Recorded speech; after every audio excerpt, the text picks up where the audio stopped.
বিসমিল্লাহির রহমানির রহিম। সেই ফেরেশতাদের কসম যারা ডুব দিয়ে টানে এবং খুব আস্তে আস্তে বের করে নিয়ে যায়, আর দ্রুত গতিতে সাঁতরে চলে, বারবার হুকুম পালনের ব্যাপারে সবেগে এগিয়ে যায়, এরপর সকল বিষয়ের কাজ পরিচালনা করে। যেদিন ভূমিকম্পের ধাক্কা ঝাঁকুনি দেবে এবং তারপর আসবে আরো একটি ধাক্কা, কতক হৃদয়ে সেদিন ভয়ে কাঁপতে থাকবে, দৃষ্টি হবে তাদের ভীতিবিহ্বল। এরা বলে, সত্যি কি আমাদের আবার আগের অবস্থায় ফিরিয়ে আনা হবে, পচা গলা হাড্ডিতে পরিণত হয়ে যাওয়ার পরও? বলতে থাকে, তাহলে তো ফিরে আসা হবে বড়ই লোকসানের। অথচ এটা শুধুমাত্র একটা বড় রকমের ধমক, এবং হঠাৎ তারা হাজির হবে একটি খোলা ময়দানে। তোমার কাছে কি মুসার ঘটনার খবর পৌঁছেছে, যখন তার রব তাকে পবিত্র তুয়া উপত্যকায় ডেকে বলেছিলেন, ফিরআউনের কাছে যাও, সে বিদ্রোহী হয়ে গেছে, তাকে বলো, তোমার কি পবিত্রতা অবলম্বন করার আগ্রহ আছে এবং তোমার রবের দিকে আমি তোমাকে পথ দেখাবো, তাহলে তোমার মধ্যে তার ভয় জাগবে।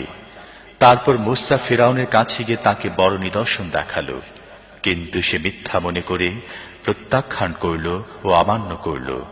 তারপর চালবাজি করা মতলবে পিছনে ফিরল এবং লোকদের জমায়েত করে তাদেরকে সম্বোধন করে বলল, আমি তোমাদের সবচেয়ে বড় রব।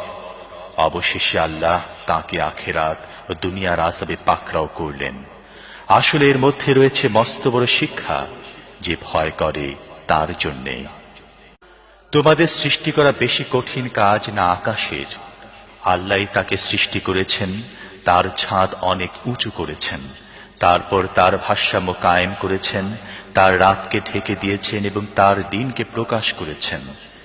এরপর তিনি জমিনকে বিছিয়েছেন, তার মধ্য থেকে তার পানি ও উদ্ভিদ বের করেছেন এবং তার মধ্যে পাহাড় গেড়ে দিয়েছেন জীবন যাপনের সামগ্রী হিসেবে তোমাদের ও তোমাদের গৃহপালিত পশুদের জন্যে।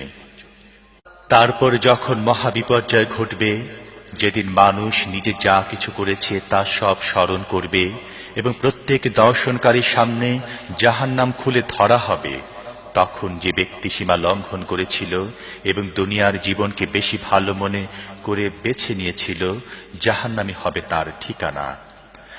আর যে ব্যক্তি নিজের রবের সামনে এসে দাঁড়াবার ব্যাপারে ভীত ছিল এবং নফসকে খারাপ কামনা থেকে বিরত রেখেছিল, তার ঠিকানা হবে জান্নাত।